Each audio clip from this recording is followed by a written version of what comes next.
Get your tickets now for the 23rd annual edition of the OUTshine LGBTQ+ Film Festival, happening April 23rd to May 2nd. Don't miss our incredible grand opening drive-in event, followed by 10 days of non-stop films from here and all around the world that you can watch at home. Watch trailers and get your tickets at OUTshineFilm.com now.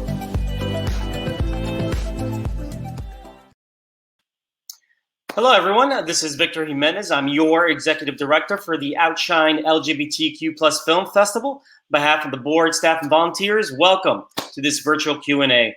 We are presented by Miami-Dade County and Gilead.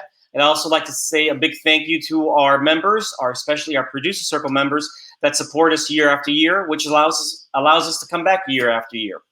So now let's just get to it. We're here for the virtual Q&A for Once a Fury, and we have director Jackie Rhodes joining us. Jackie, welcome. Hi, thanks for having me on. This is great.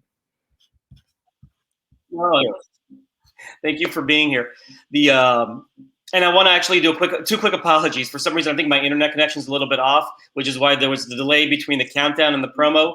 And that's, Jackie, for you to be aware of, because listening to you right now, you stuttered on my end a little bit. Okay. So I'm going to apologize in advance if for some reason I asked you to repeat something. It's not that I'm hard of hearing. It's just my internet's giving me a little bit of issues today. But enough of that. Okay. So Jackie, in the beginning of your documentary, you actually kind of go into how you I guess discovered the Furies and the whole process of the hours of footage and all that to put the documentary together. I guess my question is, how was it for you and for the Furies themselves? How was it actually reaching out to them? What was their response? Were some more hesitant than others? Did some need convincing to actually participate in the documentary? Yes, to all of those. When I first started doing this, I did a quick internet search to see who I could find, because some people like Charlotte Bunch and Rita Mae Brown and Colita Reed and Ginny Burson were easy to find because they've been in the public eye since then as, like for Ginny Burson, the head of Olivia Records, and Rita Mae Brown, the author. So it was relatively easy to track those four down. But then I had to do a little bit of cyber stalking and do searches and try to find any trace of some of the others. And one Fury, Sharon Deavy, I found because somebody mentioned her founding the Radical Nurses at Ohio State University, and it was in a blog post. So I wrote to the blog editor and said, can you get me in touch? So it was hard. It took all of that time over the 3 or 4 years of making the film to actually get in touch with all of them. And some were hesitant. Some didn't want to talk about the past. Some had talked about the past so much they felt that they had said all that needed to be said about it. And so there was some convincing about how this is something that's needed for the queer community now. So I actually did my first interview in 2017, and I did my last interview in September of 2020, taking a 12-hour nonstop road trip down to Virginia to do the last one. And that was an adventure. So it was everything from flying across the country to driving across the country and carrying different amounts of gear each way. But we're still in touch. A lot of the Furies and I are, because I keep them up to date on what's happening with the film. And then I'm just so appreciative that they talked with me. And I tried very hard not to be just a total fangirl all the time. I mean, when I met Charlotte Bunch, I'd seen Charlotte speak at my university back in the 80s and was just blown away. And I've read a lot of her stuff since then. So to actually reach out, get a response, and then talk and meet with these people was really just a great thing. You said a very interesting comment in there. It was very important for you to make this film now, like in this specific moment, and like for the queer community and all that. Why is that? Like, why do you think it's so important to do it now? I think we are very often forgetting our histories, and we have a lot of problematic histories. And I think 60s and 70s lesbian feminism is one of those problematic histories, because if you go too far one way, what you end up with are a lot of 60s and 70s feminists who are trans exclusive, and so they're running right into trans rights and activism and stuff that they should be doing differently. And then you have the Furies, who are not trans exclusive, but very often we sort of throw the baby out with the bathwater. It's like, oh, all 60s and 70s feminists are like this. It's like, no, there's something to be learned from that history. One of the things to learn from that history is the Furies were very good at using systems analysis. So instead of analyzing something based on an individual rights-based challenge, they would say, here's how class intersects with gender, here's how it intersects with race, in order to show the intersections. Now, it's not intersectional in Kimberly Crenshaw's sense of the word, but it's sort of this proto-intersections thing. So there's a lot to be seen there. And I think we can learn from that. One of the things you can learn from the Furies is, you read the newspapers and you get a rundown of what lesbian feminist theory was in the 60s and 70s. You watch the movie and you find out how difficult it is to take pure theory and live it. So I think both of those lessons are useful now. Yeah, definitely. And I asked you that question because I've done a lot of the for some reason I've been the moderator for a lot of the recorded Q&A docs, which I love documentaries, so it's just a natural fit for me. And like the shortened version of the mission of the festival is to inspire, entertain, and educate. And usually is a smaller one. And I made the point in these Q&As to say, there was a concerted history throughout history of erasing the LGBT from, historical, in ancient cultures that respected LGBT, former LGBT leaders, they've been erased to make everything heteronormative. So it is very important for us in our own community to create these, this is not a story, but to create these histories so that we're aware of it, so we know whose shoulders we stand on, and as you mentioned, the good and the bad of it. So I do thank you for actually, pointing that out, and it's not just me repeating what I said, I think in three or four other documentaries to that point, because it is important to know. And it's in going to the radical feminism, and I'm glad you kind of mentioned the whole, the trans exclusion and all that, because it is an important talking point. Just because we're LGBT doesn't mean we're perfect, and we don't have, basic history. You're born into wherever you're born, and you're educated off the circumstances of the people around you, and that doesn't go away once you're in the LGBT community. You got to overcome that, and it's important to reference it. I am kind of curious, because this thought crossed my mind, and you met with the women and you've gone through the research. How would they have dealt with like a bisexual woman? Because in the writings, everything was very specific about things, but I was I'm curious, how would they, how was the bisexuality fit within the concept of I guess radical lesbian feminism? No, it's an interesting question, because they saw there's a long discussion of political lesbianism in the film, and I think that they saw it as a binary. They really did. It was a political binary. So one of the things that you could probably get the Furies to say is, yes, bisexuals, absolutely, sexual orientation, sexual practice, but politically, it's important to be a lesbian, right? So there was this idea that you could choose to be lesbian. So the binary was, and there's a brief excerpt from an Alex Dobkin song in there where she talks about any woman can be a lesbian. And then the Furies come in and say, well, we thought everybody should. So what's interesting there is the question of bisexuality, because I think that they separated the idea of sexual orientation from politics in a strange way, with the idea that, yes, because if you actually look at sexual practice and romantic practice in the Furies themselves, many of them are bisexual. That's how I would say it. And some do not claim to be lesbian now. Some claim to be straight now. And so sexual orientation is seen in political lesbian feminism as a political choice that you should make, because If not, then you are essentially sleeping with your oppressor and somehow complicit.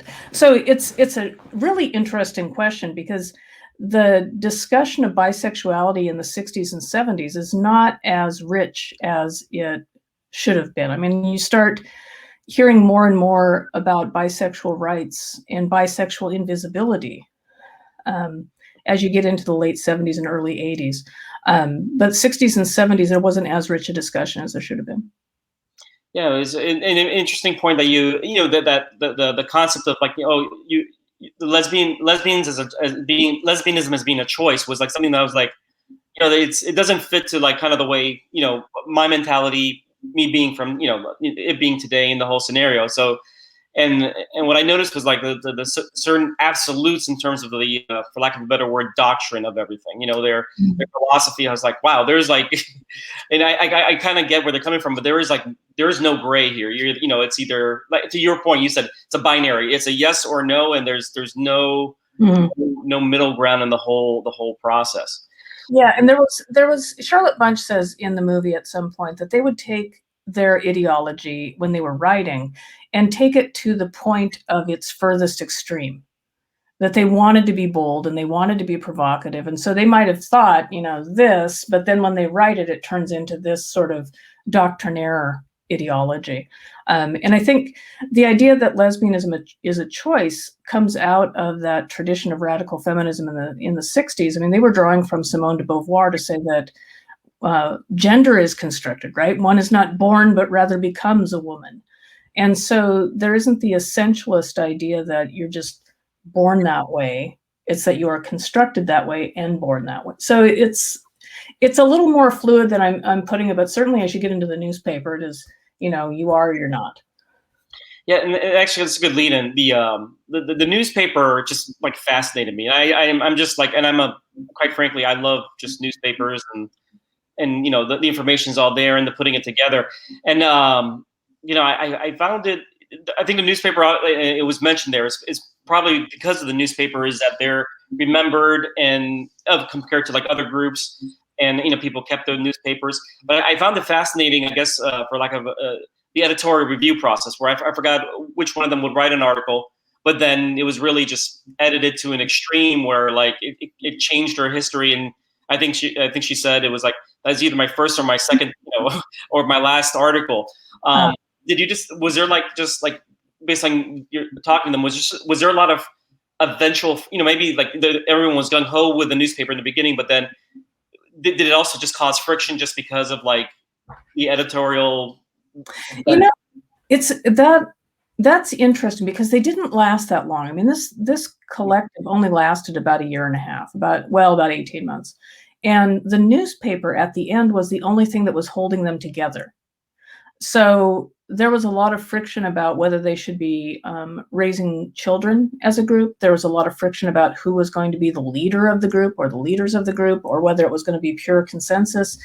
And so that sort of friction is happening all the time. But the one thing they could agree on was that the newspaper was important and the newspaper needed to go forward.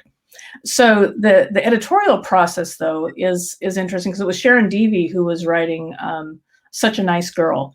And that appears in volume 1, number 1, and is sometimes anthologized. People remember it because it was in that very first volume. And she says in the movie, they changed that to make it essentially more in line with the ideology that they were coming up with. And so she sort of winces when she reads it now because it's not what she intended, and it changed what she had said.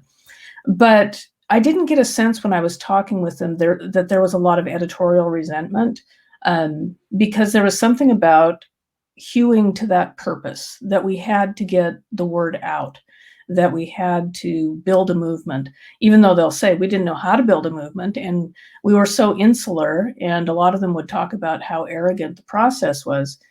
We didn't know how to build a movement. We were insular. We were arrogant. We ended up not building a movement. But the newspaper was very important to get out.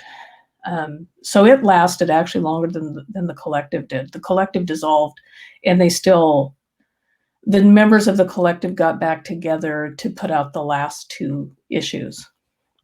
Yeah, I'm glad you said that, because I think I kind of realized that when you mentioned the time frame of the Furies, but then I'm like, wait a minute, it looks like the newspaper actually, went beyond it. And that the other point you mentioned was like, they had their tensions about leadership, they had their tensions about, should children, should, for lack of a better, the members allowed to have children and raise it within the collective. And I thought that was a, very powerful in terms of discussion they must have had, and also just difficult. Both women that were involved with it were, I forgot I forgot which one. I think it was Joanne or Joan. Like that was, she was going to turn her daughter over to like this, special school in New York, and Tasha Peterson, yeah, the Furies had said, there's a special school in New York and we can turn the kid over there. And so she went up to do that. And the husband, as Tasha said, essentially, or her ex-husband, essentially kidnapped the kid and said, you're not going to do this. You're not going to do this. Yeah, the children issue was huge. It's, I think, what ultimately broke them apart more than anything else. And it's very difficult for them to talk about, even 50 years later. So that was sort of dicey to run the interview and let people talk and process and go through that and press enough to get the story, but not press it so that you're tormenting people about decisions that they made 50 years ago. But what's interesting about that is you get that in the movie. Ginny will talk about, and Rita May talked about a little bit, the fear of violence coming, that we were going to go underground, we were going to have guns, we were going to do all this stuff, and this is no place to have children. That's one side. The other side of it is Colita Reed saying, what were we thinking not participating in raising the next generation of revolutionaries? So there was that real tension. Now, Colita was one of the people who had children and came in with children. I started this discussion because there's a legend, an old tale that these lesbian communes did not allow male children. And so I came to these interviews saying, so what's up with that? And they said, oh, no. It wasn't the issue of male children. It was the issue of children at all. There were, in the 70s, a number of women-only spaces, and we're talking about the trans-exclusive feminists here, that only permitted female children or male children up to a certain age. But the Furies were, sort of equally, let's not have kids, when it was, because one of the kids was male and two were female. Yeah, it was just full disclosure. I have two kids myself, and I'm like, wow, that is a, to your point. I mean, that would be, obviously for me, it would be a deal breaker, and I could definitely see. It's interesting that you bring up the point, because I do remember Rita saying that, like where it was more like this was an environment not for children, because there could be possibly violent things, and it's not an environment for that. Though I think if I remember correctly, she kind of made a point saying that, though I never really verbalized that, I forgot the wording she used, but then I also remember Charlotte saying that, who are we not to raise the next? It is an interesting thought from the two different people and the point. Oh yeah, it's these are true believers. These women had Mao's little red book and would engage in self-criticism circles, and they really believed. And part of them believed if somebody convinced them that this was not in the cause of the revolution, then there were 18 months there where they would say, okay, well, we need to do that. And you think about that, how hard of a decision that must have been. And it still haunts people. It still haunts them. Besides the leadership issue, and then obviously the kid issue, I'm just kind of curious. Was part of it also? I mean, they've been together, 18 months. There's obviously the frictions going on. Was part of it also like maybe things aren't happening fast enough? Like we've been talking for a long time, but I'm not going to say nothing is coming of it because they're doing the newspaper and that's important. But like, was that also part of it? Where was some people just kind of like burnt out from the experience with nothing moving forward? I wouldn't say that, because a lot of them, like Lee Schwing, who does not appear in the film, was doing self-defense classes for women. And they were doing a lot of other smaller projects to try to further the revolution. And one of the things that they did was they would go out to the bars and they would try to recruit people to the cause. And they would do that through showing movies. And I think Rita May talks about it, showing movies and then having a long discussion afterwards, which I'm not sure actually convinces anybody to join a movement. I mean, long textual discussions of movies. But one of the outcroppings of that is that Ginny Burson went to a bar to recruit Meg Christian. And they ended up getting involved. And then they ended up driving across the country after the Furies were over. And Ginny and Meg and Jenna Woodall and Helene Harris a bit ended up founding Olivia Records. So there are these things that sort of emerge out of it. And I'm not sure that they were burned out on the revolution. I really think that it was so fast. It was just this flash mob almost of intensity. And they came together. They're all very intense people. And then boom, they spread to the wind. And then you have people founding things like Olivia Records or Women in Distribution and things like that. So yeah, and I just think about when I was in my 20s, if I was living with a bunch of other people in my 20s and everything was very intense, I mean, how long can you do that? I mean, I can do it now because I'm old, but No. It was an interesting, it was like a thought process, but I'm glad you obviously you mentioned at the end of the documentary, and you're doing so now, that, some of these women did go on and move forward with, the cause in their different ways to implement change in the whole scenario. And it's interesting you mentioned that about Rita, because I do remember her saying, "Oh yeah, I used to set up these little film festivals to watch the films," and it's like, hey, that's what I do. Oh yeah, and I think film festivals are great. I'm not sure you can convert people to a political cause quickly. Yeah. This is it's a long conversation. Oh yeah. And like anything, it takes time, and some people, they got to be willing to listen and they got to be willing to change. Otherwise, you're just talking to a wall. And if you read through the full run of the newspaper, you'll find that there is a lot of discussion of movies and art in there. And one of the interesting discussions I had with Ginny Burson, which doesn't make it into the movie, is that distinguishing between politics and art that I was trying to make at first in the interview. And she said she didn't see it that way. She didn't see the movement from pure politics in the Furies to pure art in Olivia. She said the revolution needs to have art. The revolution needs to have politics, but they work together, that these are in some ways the same thing. And I thought that was really powerful, because I know that when she and Meg and the rest founded Olivia, that the concerts would go on, but before the concert, she would be out, reading the ideology, not Furies necessarily, but talking about lesbian feminism. So most of them went on to do more political stuff, like Sharon Deavy, Radical Nurses.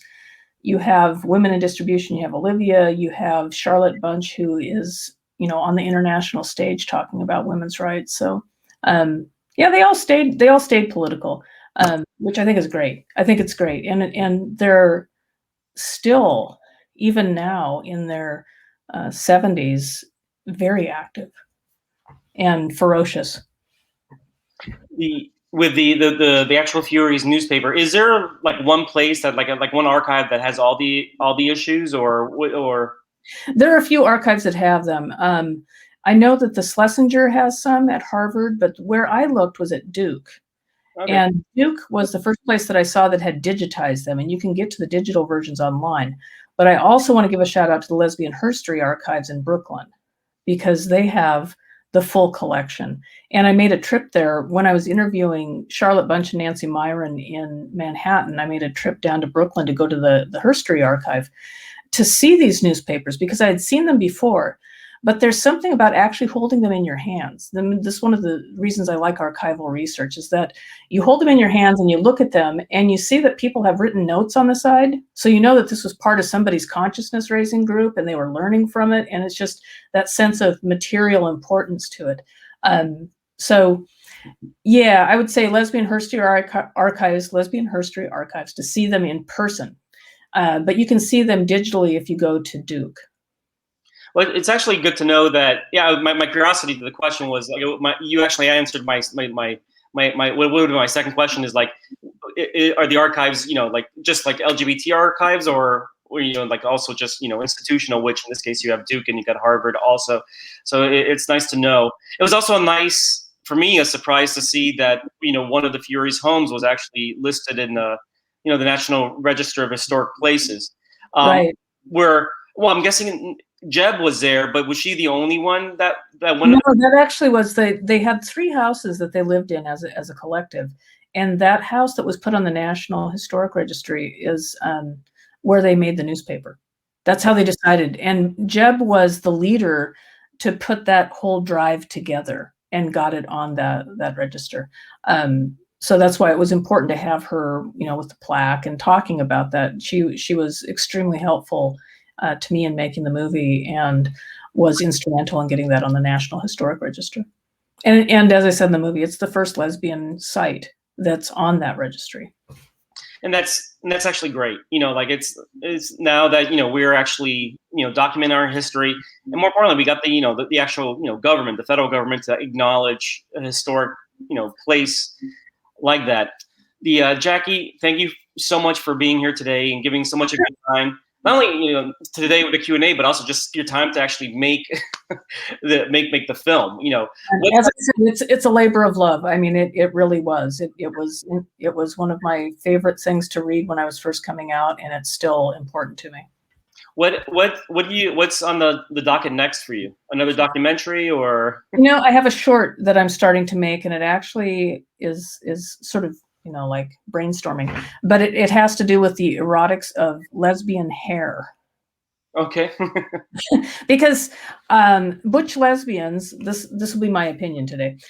Butch lesbians care a lot about their hair, and I can tell you that when I move to a new place or go to a new city, if I see somebody who has great hair and it's another butch lesbian, that's the sort of wink and nod, like, oh, I recognize you, you recognize me. I will actually go and talk to strangers and say, how do you get your hair cut that way? And I think it's one of those signifiers of sexuality that would be interesting and fun to do a short on. Well, it's not an idea I've ever thought of, but it's actually an interesting idea. It's almost like an analogy is like in Black churches, women with the crowns, the big hats. Like in this case, butch lesbians with their hairstyles. Exactly. And then, I mean, we're always on the lookout for, where can I get my hair cut? How do I get my haircut? How do I ask for that haircut? And it's a sort of mentoring that happens in the lesbian community. I mean, nobody tells you these things, like, this is what you do. But yeah, you find out. So that's next. Definitely make it, because we'll definitely have it here in OUTshine, and then hopefully, if it's here, then maybe you can be here physically and we can do another great Q&A. Excellent. That would be great. But yeah, Jackie, again, thank you so much for letting us show the film, making it, and being here today. And thank you very much. Thank you. And then for our audience, we're going to play a trailer of Once a Fury right now.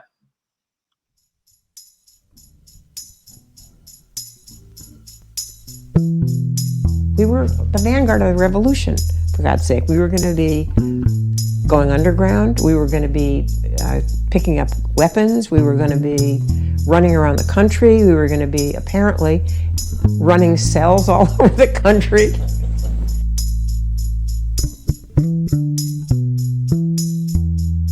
Everybody hated their gay people. It didn't matter whether they were black or white, rich or poor, men or women, feminists or non-feminists. Nobody wanted anything to do with gay people. And there were gay women who really powered the early women's movement.